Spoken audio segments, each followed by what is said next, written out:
Otep, namasté à vous, chers amis Aksharam International TV. Bienvenue dans cette nouvelle capsule qui vous naturellement conduit à une formation ou quoi à un art.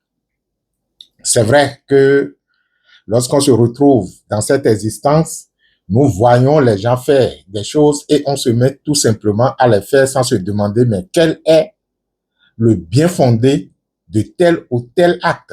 Quel est le bien fondé de telle ou telle activité que je mène? Rares sont ceux qui se posent la question de savoir les profondeurs des jeux auxquels ils s'adonnent. Je voulais parler de la sexualité, l'intimité sexuelle. La capsule s'intitule « Vivifier votre cas par l'intimité sexuelle ». C'est vrai, on va se réserver de dire certaines choses pour que les esprits faibles ne traduisent pas autrement notre intervention et c'est justement pourquoi nous avons dédié une formation ou une célébration que nous appelons la célébration de la transmutation sexuelle. Célébration de la transmutation sexuelle qui se déroule tous les deuxièmes dimanches du mois, aussi bien en présentiel qu'en ligne. Aksharam Bénin vous convie alors à travers cette capsule à notre célébration de la transmutation sexuelle du dimanche 8 mars 2026. Et au-delà de ça, tous les deuxièmes dimanches du mois, c'est l'activité que nous exerçons au niveau donc de notre centre de Aksharam Cotonou. C'est à 8 heures que ça commence. Vous avez juste au plus 1 heure, 1 h 30 au plus à vous faire fondre dans l'unité de la masculinité et de la féminité. C'est vrai que lorsque vous prenez l'existence telle qu'elle se déroule aujourd'hui, vous avez ces deux forces ou ces deux aspects de la vie qui se dégagent. Si ce n'est pas mâle, c'est femelle. Si ce n'est pas masculin, c'est féminin. Si ce n'est pas plus, c'est moins. Si ce n'est pas le jour, c'est la nuit. Si ce n'est pas la lumière, c'est justement l'obscurité. Et il est très difficile de prendre parti pour l'un sans être dans l'autre. Et dès lors que vous prenez parti pour l'une ou l'autre des forces, en contradiction avec l'autre, on dira tout simplement que vous êtes dans le péché. Vous avez commis l'un des péchés qui, selon je vais dire quoi, l'histoire de Moïse, faisait partie donc des péchés que l'on ne devrait pas commettre. Vous avez manqué d'honorer votre père et vous avez manqué d'honorer votre mère.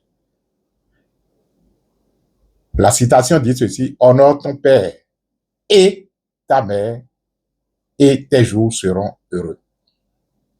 Je paraphrase bien sûr, hein. Moi, il m'est très difficile de garder les versets bibliques parce que j'estime que la spiritualité n'est pas une accumulation de connaissances dans son mental prête à être récitée à tout bout de champ pour dire que l'on est spirituel. La spiritualité, c'est l'éveil, la récupération à partir de l'enseignement d'un principe à intégrer en soi, à assimiler et à être. Donc, quelle que soit la forme que cela prend à l'extérieur, si vous arrivez à saisir le principe qui sous-tend cela, parce que aujourd'hui, moi, je voudrais aborder une notion de la spiritualité et vous voyez jusqu'où mon esprit m'a amené un verset soi-disant ou une recommandation venant d'un soi-disant Dieu disant honore ton père et ta mère. Mais combien de personnes n'ont pas honoré leur père physique? Combien de personnes n'ont pas honoré leur mère physique? Et pourtant, ils se retrouvent être de façon ignorante dans ce péché du manque d'honneur au père et à la mère. C'est justement ce à quoi je vous convie lorsque je dis vivifier votre cas par l'intimité sexuelle, parce que Celui qui respecte le principe selon lequel il faut honorer le père et honorer la mère, il vit justement dans l'intimité sexuelle parce que l'honneur que vous accordez au père, au même titre que vous accordez à la mère, vous conduit naturellement à ce qu'on appelle l'unité des deux. Et lorsque vous vivez dans l'unité des deux, Dieu ou la vie, je vais dire, qui est justement la source de cette unité et qui se reconnaît en totalité dans chaque partie, vous glorifie. Alors, de quoi s'agit-il lorsque nous disons vivifier votre cas par l'intimité sexuelle? Il va sans dire que si vous avez déjà un certain âge et que vous avez quelques expériences dans ce domaine-là, vous allez constater que l'acte sexuel, lorsque il se déroule d'une certaine façon, est ce qui vous épuise le plus. Rares sont les activités humaines qui vous enlèvent si tant d'énergie si ce n'est pas l'activité sexuelle. Et c'est justement là où se trouve aujourd'hui, je pourrais dire, le défi de l'humanité. Une civilisation se mesure par rapport à quelle est sa vision sexuelle, quelle est la vision que vous avez de votre sexualité. C'est ce qui dénote la qualité de la civilisation. Mais aujourd'hui, qu'est-ce que nous constatons? À 99%, l'humanité n'a qu'une vision matérialiste de la sexualité. Et si on se permet même de chercher un peu, on vous dira, oui, ne le faites pas pour ci, ne le faites pas pour ça, c'est fait pour procréer. Qui vous a dit ça? Je me demande dans quelle annale spirituelle vous avez eu que la valeur spirituelle de la sexualité se résume à la procréation.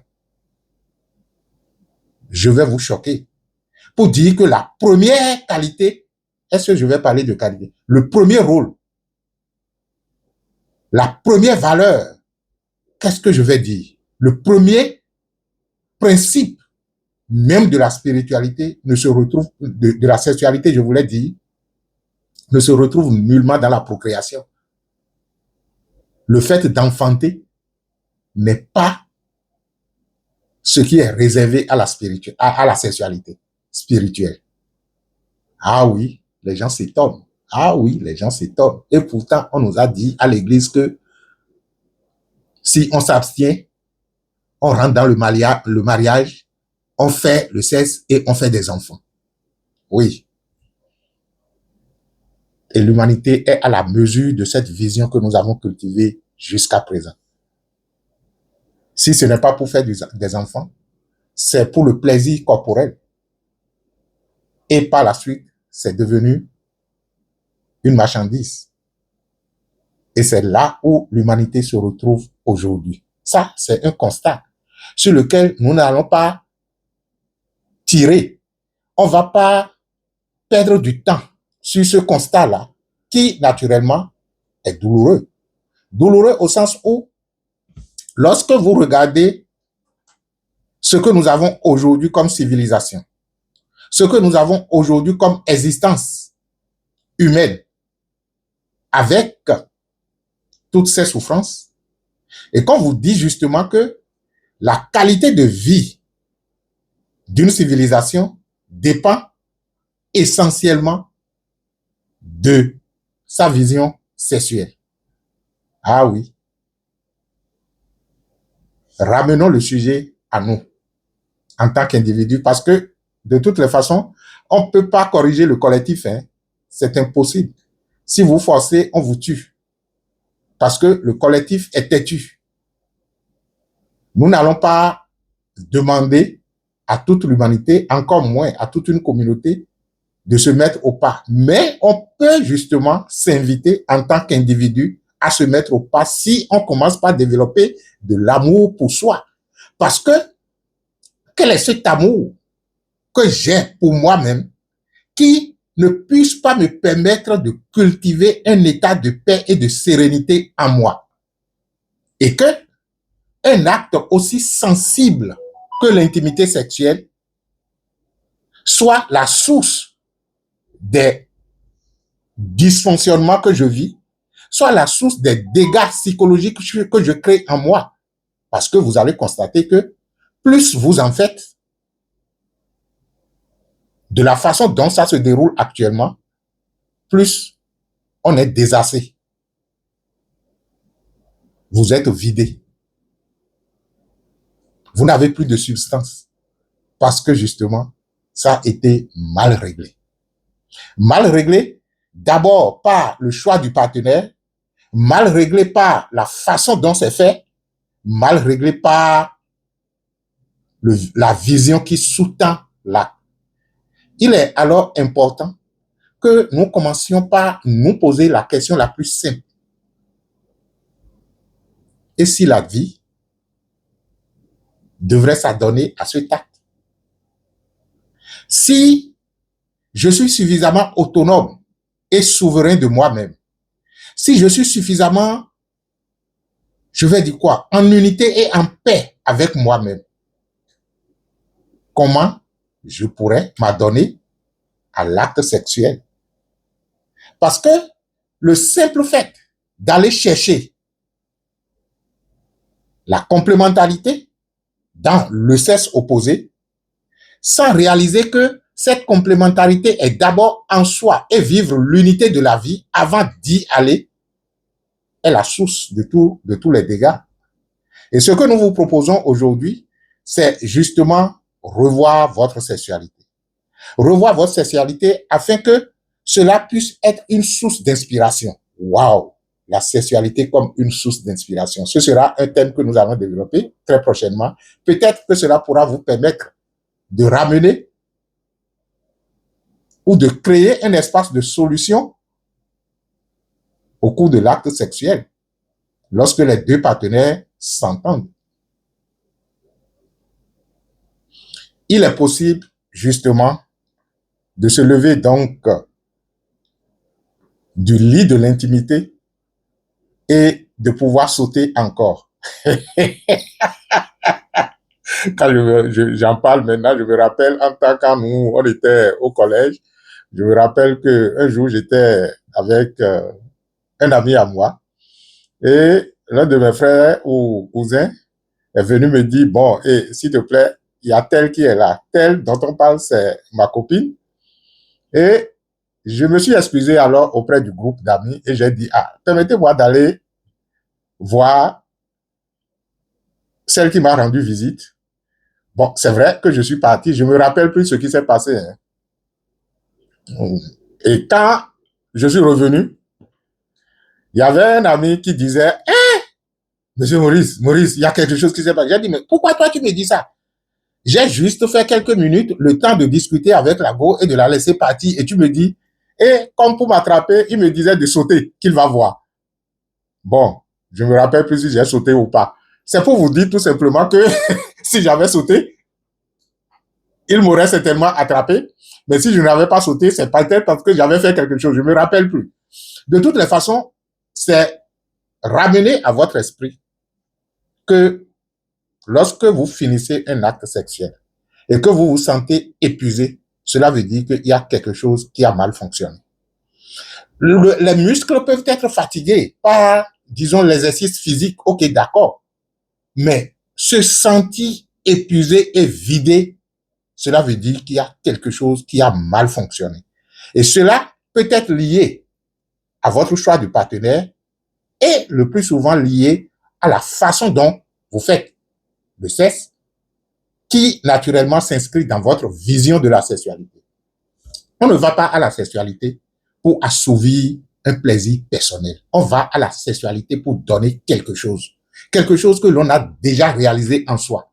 Et lorsque l'autre partenaire également se retrouve dans la même vision, cela veut dire que j'apporte quelque chose et vous aussi, vous apportez quelque chose. Et lorsque tous deux, nous apportons quelque chose, on peut alors se partager la totalité parce que j'amène une partie, vous amenez le complément.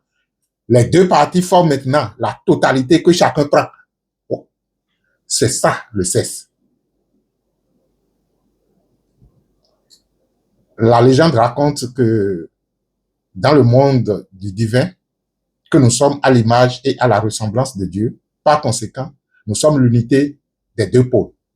Mais quand nous avons commencé la densification de notre énergie, les deux, ou du moins l'unité est devenue deux, engendrant donc le masculin et le féminin, le plus et le moins. Et c'est justement parce que en nous se trouve cette unité des deux que l'attirance sexuelle est là à chaque instant. Est-ce que vous vous posez la question de savoir pourquoi l'homme est si tant attiré par la femme et pourquoi la femme est si tant attirée par l'homme? C'est justement parce que nous avons la nostalgie de notre unité. L'unité des deux. Et lorsque vous regardez même les découvertes scientifiques et techniques, je vous l'ai dit, vous allez constater que la force de propulsion se trouve toujours dans l'unité du plus et du moins. Il n'y a jamais eu une production d'énergie en mettant le plus à part et en mettant le moins à part pour dire oui, le plus va produire l'énergie ici et le moins va produire l'énergie ici. C'est impossible. Et lorsque je m'inspire de la nature, vous allez constater qu'il y a toujours quelque chose dans quelque chose pour pouvoir donc faire avancer les choses. La dynamique de la vie, c'est l'unité du plus et du moins. L'évolution se joue à la façon dont l'harmonie se crée entre le féminin et le masculin. Et c'est ce à quoi nous vous invitons tous les deuxièmes dimanches du mois à travers le rite de la célébration sexuelle, le rite de la transmutation sexuelle. Gardez-vous bien. Nous n'avons pas c'est-à-dire que on ne permet à qui que ce soit de se mettre en activité physique. C'est pourquoi nous parlons donc de la transmutation sexuelle ou de la sexualité astrale. Nous travaillons avec votre corps astral. Nous pouvons, avec vous, bien sûr, travailler avec votre corps astral pour pouvoir retrouver l'unité des deux forces. Et justement, il y a un rituel que nous appelons donc le rituel préparatoire. C'est vrai que nous avons mis ça dans le groupe hein, pour ceux qui se sont inscrits à ce rite-là. Et c'est sur ça que je m'en vais vous dire. Nous aurons une intervention dans le groupe de la sexualité astrale le samedi prochain. Ça fait le samedi 7 mars 2026. Je vais intervenir dans le groupe pour permettre aux gens d'avoir les outils nécessaires pour pouvoir vivre véritablement cette sexualité parce que ça fait quelques mois hein, que nous avons lancé cette activité, mais on n'a souvent pas le temps d'interagir avec vous parce que c'est vrai que vous participez au rite, mais quelles sont je vais dire quoi, les intentions, quelles sont les formules sacrées que vous devez répéter. Nous n'avons jamais eu le temps de revenir là-dessus, mais ce sera chose faite. Et déjà, le samedi prochain, le samedi 7, à la veille donc de la célébration, je vais faire une intervention dans ce groupe-là pour pouvoir vous permettre de comprendre le processus. Et c'est ce que nous allons commencer par faire tous les deuxièmes dimanches du mois. À la veille, je me donnerai donc le temps d'interagir dans le groupe avec vous afin que vous puissiez comprendre le déroulement de la sexualité astrale. Comment vivifier son cas à partir de l'intimité sexuelle. Je ne vais pas vendre les secrets de la formation, sinon je me permettrai donc de mettre un rituel à votre disposition. Mais même si je le mettais à votre disposition, ce n'est pas évident que vous ayez en totalité tout ce qu'il faut pour pouvoir réussir. Je vous recommande donc de vous inscrire. Contactez le secrétariat Aksharam Bénin ou vous contactez le maître Elmancio Gosson pour l'inscription à la sexualité astrale. Ça se passe tous les deuxièmes dimanches du mois à Cotonou, au centre de Aksharam Cotonou. Et bye bye. Je mettrai même le communiqué, si possible, dans le descriptif et ça vous permettra donc de voir à quoi cela retourne. Alors, merci pour ne pas être long et que la bénédiction soit. Je vous aime.